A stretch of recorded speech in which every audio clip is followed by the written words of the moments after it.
Hello and welcome to the first This is the Music Meets podcast of 2022, and we've got a great one in store for you tonight.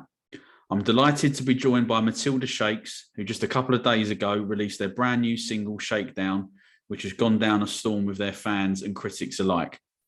Lads, thanks very much for coming on today. How are you doing? No worries, thanks for having us. Yeah, all good, thank you. Great. So just to kick things off, we'll do a couple of straightforward questions. So first of all, can you introduce yourselves and let the listeners know what your role is within the band? Yeah, so I'm James. I'm frontman, singer and rhythm guitarist. We've got Matt on bass. And Kyle on guitar. And we're missing a drummer at the moment. It's always the drummer, I swear. It may join halfway through. So Brilliant. Well, if he's on, we'll get him in. Love it. So secondly as well, whereabouts in the world where are you? So we're from Sheffield, we're Rotherham, Sheffield area. So we're just spread around that sort of area. It's God's country. Brilliant. So just before we get into the new single, can you just give us a little bit of background into the band? How do you all know each other? And how did the band start? Yeah, so me and Matt, we went to school together. So we've been pretty much best mates ever since school. Yeah. I was his best man at his wedding. Josh, we knew, we were in previous bands before this. We knew him from back then. Just sent him a cheeky message, just said, we've got some tunes wrote, let's get something started. And then we needed a lead guitarist. So we popped a message out on pretty much what's Tinder for bands. We met Kyle. We swiped left loads of times. And we just give in to him. We're like, yeah, come on, then you can Found me join from us. cyberspace. The deep web. That's it. Brilliant. So, where then did you get the idea for the name Matilda Shakes? Does it mean something to you guys, or? So we wanted something sort of based around where we are, which is Sheffield. There's a venue in Sheffield which is pretty historic. It's called Leadmill. I don't know if you know it. Yeah. There's a road just down from it called Matilda Street. So I thought, we can't be called Matilda Street. Let's shake it up a little bit, and Matilda Shakes sort of happened. Oh, brilliant! Oh, wow! I really like. I think it's a great idea. And clearly you four, obviously, well, three of you here today, but obviously you all happy with it as well. Got Matt, who's a massive Roald Dahl fan. Yeah, we all look Brilliant! I love it. So, obviously, as we said in the intro, you've just released your brand new single Shakedown, which is fantastic, and we made it our song of the day today, Tuesday, isn't it? Yeah. It's obviously full of energy and is a great rock and roll track. So obviously, it's your first single in 2 years, and it's for me, it's definitely been worth the wait as a sort of introduction for me personally into you guys. So did you take any influence or inspiration from a particular band in writing the song and sort of how you wanted it to sound? It's sort of shaped from Royal Blood's latest album. They've got a bit of a dance floor sort of vibe going off on there. Yeah. And stuff from listening to bands like Foals and the latest Mark Ronson album, stuff like that. We sort of went in a bit of a more pop direction with these two tracks. Yeah. And we've drawn on classic rock influences as well. Drummers, obviously, our drummers joined that one. Just a bit more pop sort of direction on these two tracks. What we've done. They seem to get crowd going a bit more, didn't it? We wanted to get people involved live, and it really worked, to be honest. Yeah. Brilliant, lovely. Thanks for coming, Josh. That actually wraps up the end of the podcast. So, how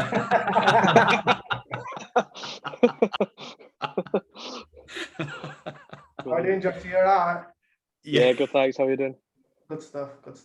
Great. So, one of the things I want to ask on the song is the opening lyric. I'm not sure who came up with it, but temperature is rising and the temptation is to all been here before, all know what to do, kick into the rhythm, groove into the blues. So first of all, what a start, what a great opening line to the song.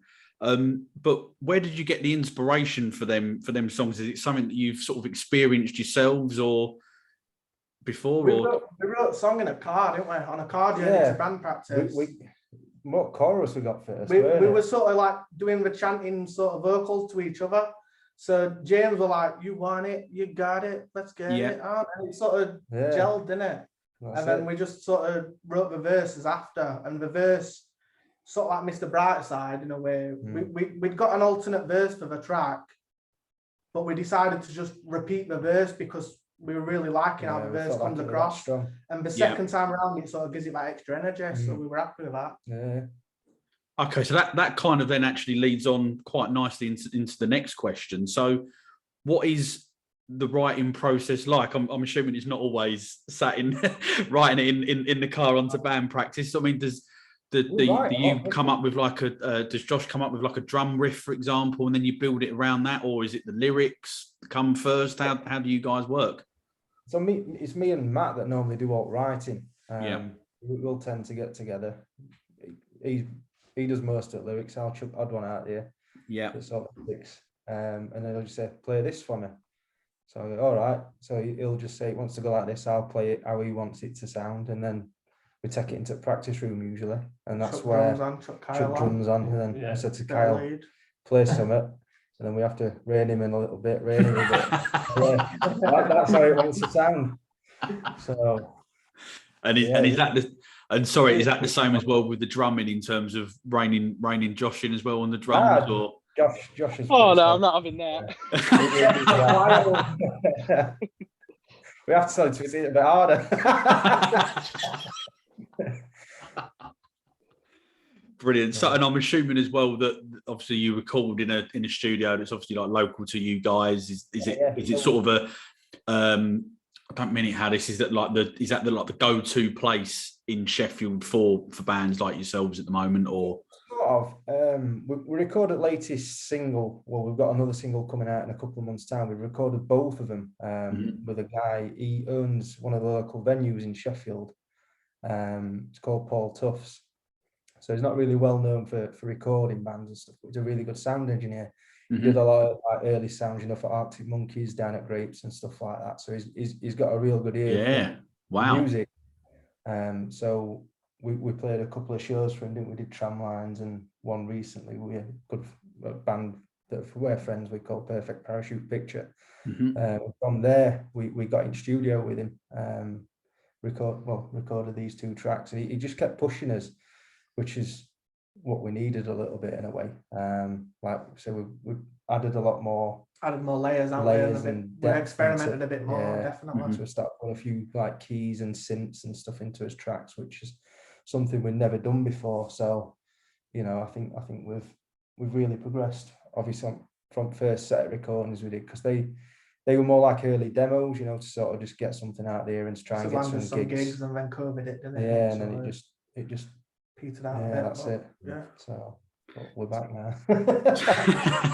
So obviously on that there, did you quite enjoy the experience of being pushed how you were just describing, or was that the same? And sorry, was that the same for the rest of you as well? Did you enjoy that as well, or were you just like, I'll need to get out of it? No, definitely. I think if anything, it kind of made us think a lot more about what we need to think about before even going into the practice room. So it was a, really sort of motivating experience as well to grow as a musician. I've found, and I think we all learned a lot really from the whole process, which was really good. Right, and bouncing a lot of ideas off each other and sending like voice snippets to each other with different samples and different riffs and different ideas, and it sort of built itself progressively, and it was really good. So I mean, are there any plans? Obviously, you've mentioned you've recorded 2 singles. Are there any plans to go back into the studio with him at a later date, like later on this year or something, or further down the line? Or so we've got the next one coming out in March, and then me and Matt, we're going on paternity leave for a month or 2, both expecting little ones. Congratulations! Thank you. And then from there, we're looking probably towards middle end of year towards end of year to get back in. Well, we'll be back in studio before then, get a release done around that time, and then hopefully we'll be tying that in with some sort of like, you know, it's like a small tour, and then we'll hopefully finish that off with a big headline hometown show. So looking forward to it. It should be a good year for us. Yeah, certainly sounds it. So obviously you've released 3 singles today. Have you all got a personal favourite, or is that quite difficult for you to answer? I think obviously the one that we've just done, Shakedown, is probably, I know it's my favourite for the time being. There's another one coming out in 2 months, if I've mentioned. But time being, yeah, that's definitely my favourite. Playing live though, Time's always a really good track to play live. We end set with Time, not when it's really energetic. By the time we've like built set up and it finishes really strong. Yeah. Fairground's normally early on in set, isn't it? And Fairground's like sets the tone for the rest of the set. That's it.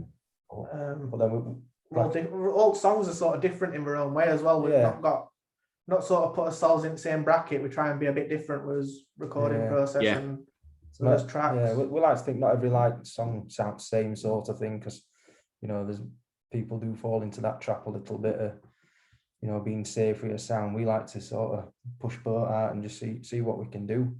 So yeah, definitely. I think you just mentioned Fairground there. I love the guitar riff and like the sort at the beginning of that, and then with the drums coming in just straight away, just blew me away. It's great. Funny story about that one. When we actually recorded it, we recorded it in Sheffield at a studio called Two Fly, and Alan Smythe, who did the early recording for us, he did the guitar work on Mardy Bum for Arctic Monkeys. You know, obviously mentioning Sheffield. Yeah, wow. And when we recorded it, we never had that guitar riff on. So like I said, we rushed it a little bit, early demos, just to get some gigs. I listened back to it, and I must have listened back to it about 20 times. We'd mixed and mastered it at this point, thinking something's missing. And I said to Kyle, it needs a riff of a beginning. So intro needs a riff just to drive it home. So I think you plugged your guitar into the computer and box amp and recorded it, and that's it. DIY band at his best.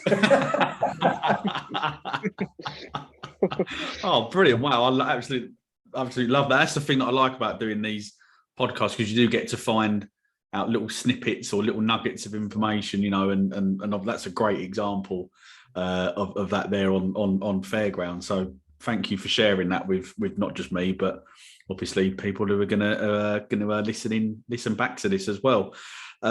So if you were going to describe your music to a new listener, how would you describe it? Energetic, bit explosive, loud, catchy, live. And heavy rock. Yeah. Pretty much spot on to me. Obviously, you know, I wouldn't disagree at all there. So what sort of like bands or artists have influenced you guys the most?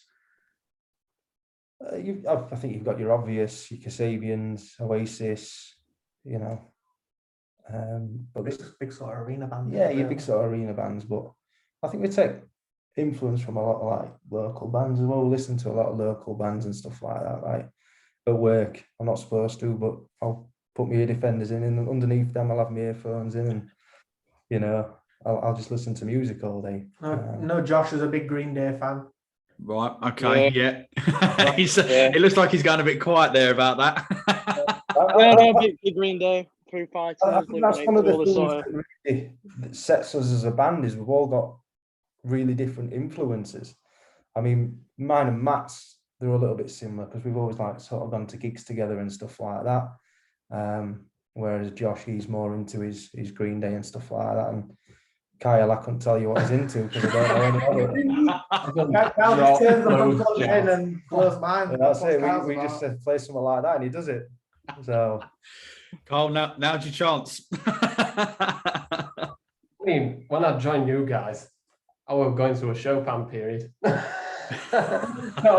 listened to them piano at that point. Some of the stuff he does is just unbelievable. Like, he'll never have heard a track before, and you'll say, "Play this." Very like technical. we play time, and before time we'll do like a little Madonna, the time comes by. Yeah, so yeah. we'll do that. And we're like, he's never heard it. I've never heard it. I'm like, you've never heard it? He's like, no. Like, and he just played it, and I just like, it's the ABBA song now. Yeah. So unbelievable. Lovely, brilliant. So this is sort of for all of you really, can you remember the first single or album that you bought? I can remember my main one. Mine with the Streets, The Grand Don't Come for Free. The one with Dry Your Eyes, Mate, and all that lot. Yeah. Great album. Yeah. Great album. Mine were Nickelback. This is how you remind me. Yeah, nice. Well, I think mine would have been Busted's first album, I think. Busted. Wow, I'm trying to think what. Yeah, 3000. Yeah, it'd have been that kind of of stuff. course. Yeah. The first CD I ever bought was probably a Caribbean one. a bit of reggae. Brilliant. That is a completely. We've gone from the streets. Wow, we've completely off the scale. Bob Marley or something. How are we next practice? Do a Joe in reggae. It works. So, you did kind of touch on it previously when you said about plans that you've got for 2022. So I'm guessing that there are going to be plans for like live gigs across the year. Obviously, once the paternity leave situations. We've got a couple of festivals lined up, haven't we, this year? We've got a pretty big one, 4th of March. We're playing Rotherham Real Ale Festival. Nice. That's Magna. So we'll probably be playing to about 3,000-4,000 people there. It's a really stage for us. Mm-hmm. It'll be the biggest gig we've done to date. Yeah. So we're pretty pumped for that. So looking forward to that. We've got set list all set in stone, ready to go. So yeah. And then obviously then what your own tour maybe towards the end of the year, is that the plan? Yeah, we've been in touch with a few promoters and stuff, and we're just like jigging dates about trying to get it to fit my my work schedule. That's always the way. It's actually harder, I think, to do that than what people realise. I guess really. That's it. And have you got practice? We have a nightmare planning a practice these days. Trying to get 4 people organised is a lot harder than you'd imagine. Yeah, well, I guess if the drummer's on time as well, that probably helps, doesn't it? But yeah, it does. Yeah. Sorry, that was a low blow. I'll remember, don't you worry. So, just on live gigs, are there any going to be like any pre-gig rituals that you guys have at all? No, we sort of just chill out, don't we? Have a few beers and just have a bit of a laugh, don't we? At Leadmill, we had a few. It was quite funny when we played Leadmill because we're another band on called The Wired, and they'd got like the most indie playlist on you've ever heard before they went on. And we were upstairs singing like Peter Andre and Sophie Ellis and that sort of stuff. Like, Darkness, come on. We had the most random playlist ever to psych ourselves up, but it works. It did. I thought we'd agreed not to talk about that. what happened at Leadmill stays at Leadmill. Is that it? So, I mean, also,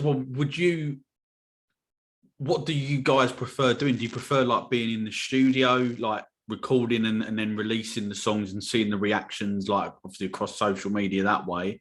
Or is it being on the stage and seeing people, big grins and jumping around and what have you? Have you guys got a preference as a band that you prefer doing, or? It's a very different experience, obviously. I don't think you can beat playing live. Like playing live to a good crowd, it just takes you back, doesn't it? Like there's no better feeling. Obviously, when you record, it's different, isn't it? Yeah. It can be a little bit stressful. You still get that buzz though when it's sounding good. Yeah, it's coming together. You still get that excitement. It's when you hear it back for the first time, so it's finished, they've mastered it, and they're like, "This is it," and you just listen back and you're like, "Have we done this?" It sounds alright. That. So I mean, because also as well, just on the recording process, in terms of obviously like Matilda Shakes, I think I think it was around about Christmas time. I think you initially contacted me. I think that might be right. So how long from like when you finished it, recording it, to it being mastered, like how to it then being released? Sort of how long's the like the process for that to happen? We were a bit tactical with this one because we didn't want to release it around Christmas and it get lost with all like Christmas songs that everyone listens to and stuff like that. Yeah. So we've sat on these ones a little bit longer than what we'd normally would. But I think with any future releases, I think they'll be pretty quick fire, to be fair. Yeah, I think it were ready to go, weren't it? November Time, we were ready to go. We could have released it November. But we just thought we'd be a bit more clever about it. Yeah. And wait until after Christmas and New Year and give it a better push as well. So for me and Matt, we did quite well not releasing it. Josh will laugh at this. Usually we're the first ones, I've got to get it out there, So this time we're a bit like, nah, we'll behave ourselves. We don't want to get told off Josh, so we'll be good. But I mean, no, to be fair, that in my mind at least makes perfect sense, because what as everyone knows, as soon as you get to the 1st of December, everyone's Mariah Carey for like the 1 millionth time. Do you know what I mean? So it makes perfect sense, really, in my mind. Mm.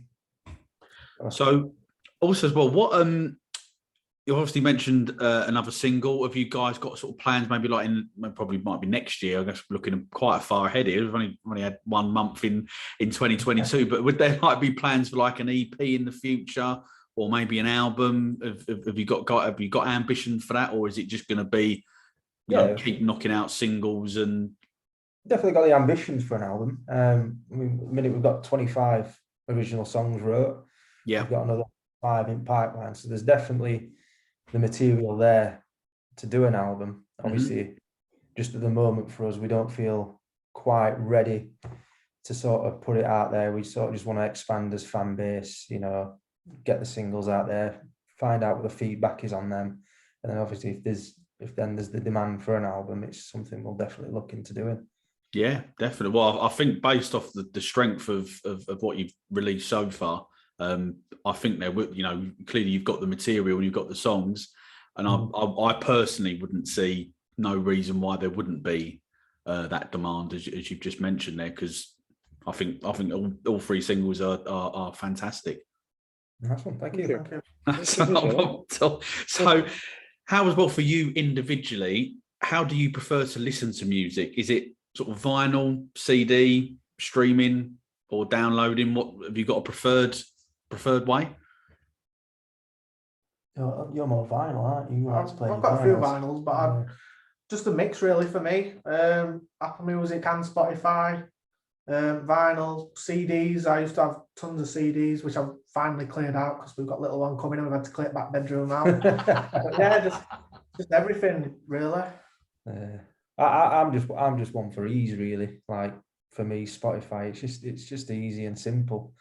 I mean, artists don't really get the fair cut from Spotify, but it's just the easy way to do it. And to be fair, like you wouldn't find a lot of bands if it weren't for these streaming platforms. So you have got to be quite thankful that they are there, because obviously we won't pick fans up like we do without these streaming platforms in place. So yeah, and I guess when you come to release the next single, would it just be, I say just, I don't really like that, but would it be on either like Spotify and other download platforms as well, or would you look to release like your own music either on a CD or vinyl or anything like that? So yeah, it's something we've looked into, isn't it? Again, with it being like his first, we're going to say proper release, because it's first time we've really done like a PR campaign on.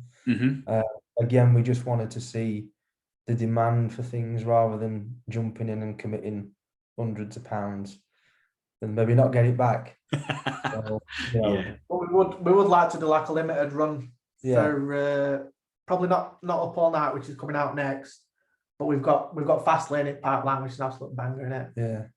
And we're quite happy with how that one's coming together. So if we can get that. Any song that's called Fastlane and then mentions Michael Schumacher it's going to be a good tune, isn't it? Yeah, probably the greatest, or certainly my generation, the greatest F1 driver, I'd probably say. So have you guys ever been given any advice about being in the band, like sort of do's and don'ts type thing, or not, or nothing at all? Not really.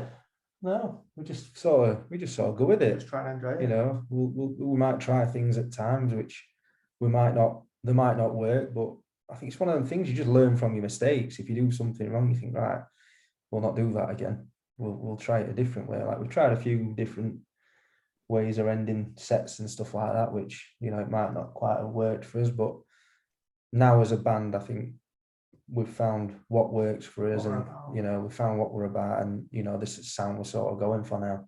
So moving forward, I think it'll be positive for us. Sure. Okay. And so I just want to go back as well to live gigs. Obviously, you mentioned the Rotherham Owl Festival, the free sort of 3,000 to 4,000 roughly capacity. So in terms of like venues, I guess obviously, have you got any ambition that like of a bigger venue that you want to play for in the future, or is it again just sort of you guys just going with the flow and just sort of seeing? Yeah, I mean, we always type thing. Me personally, I always set goals for myself, and one of the goals for myself was to play main stage at Leadmill, which we ticked off. You know, we managed to do that. Next, you know, you've got your O2 Academy. It'd be nice to do like a main stage there, but for us this year, I think the main thing for us is to try and branch out of his hometown, you know, get a bit out of his comfort zone and sort of try and make a name for himself around UK now as well, isn't it? Mm-hmm. You know, rather than sort of playing to the same sort of fan base, we'd like to get out there and see what else is about. So yeah, definitely. And what I would like to know, who is the practical joker in the band? The one person in the band that you can't turn your back on? It's got to be Jimmy, yeah.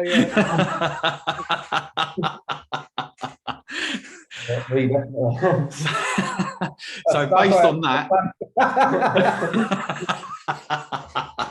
not about being able to sing, they just stick me up front so I can't wind them up. Okay, so based on that, then have you got any sort of funny stories or incidents that perhaps you can share with that James has maybe done? I've got a few I can't share, that's for sure. No. Oh, I don't know, actually. We'll stay at Leadmill.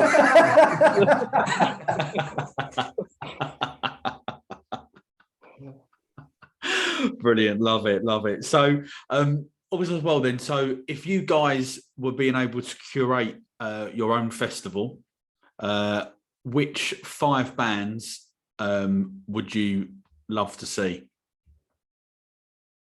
And it can be either new music or it can be, you know, sort of. I always sort of regret not seeing White Stripes live. So White Stripes would probably be on there for me. Yeah. I'd like to get Queen with Freddie, I think. I was just about to say. Yeah. I think Queen with Adam Lambert, really good, but Queen with Freddie would be amazing. Yeah. I'd like to see. I've seen Liam live. I've never seen Oasis live, so they'd 100% be in there for me. Yeah, good shout. We've got 3 there. Best not ask Kyle because we'll not know who it is. Get some Caribbean reggae band, yeah. What Bob Marley on? There you go. Yeah. Bob Marley. Probably best band I've ever seen live would be Muse for me. They were incredible. So we saw them at Glastonbury, which that year me and you really got into like that was where we bands, decided we were like, we want to be in a band. So that was 2010. And quite a funny story with that one. We were in this bar, had a few drinks, and there was an old game called SingStar on PlayStation. I don't know if you yeah. In this bar, and SingStar's on. So they're like, "Do you want to have a go?" So I'm like, yeah, I can do. So they take you in this little booth, like, this is what do you want to sing? And we'll do that LSF by Kasabian. So I sang that. God, fucking great, that lads. Do you want to get on stage and do it? And me and him were like, Yeah, why not? Had a few beers, so. And sung it on So stage. anyway, he gets on stage at Glastonbury, performs LSF. So, and Mick Faithless doing it, it's a terrible decision. yeah. The big claim to fame now is we got to perform on the same stage as Vanilla Ice. So, you know. Hey, there's not many people that can say that. So yeah, in terms of aspirations, there's, you know, we've made it. We've already played Glastonbury, haven't we? Brilliant. Sorry to Kyle and Josh there, but if you had any aspirations, it's gone. Oh yeah, can't beat that one.